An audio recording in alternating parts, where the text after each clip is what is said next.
So this video is concerning user story SKOP-50 using a drone to take images of SIPA.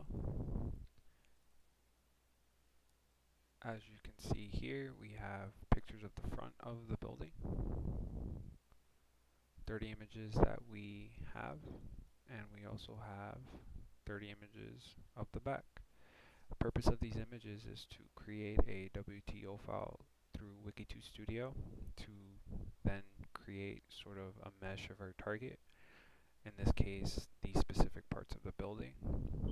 We used a drone mainly because it provided us the ability to take shots at multiple angles, not possible from the ground floor. Also, we were able to minimize horizon shots, which make it difficult to track the building.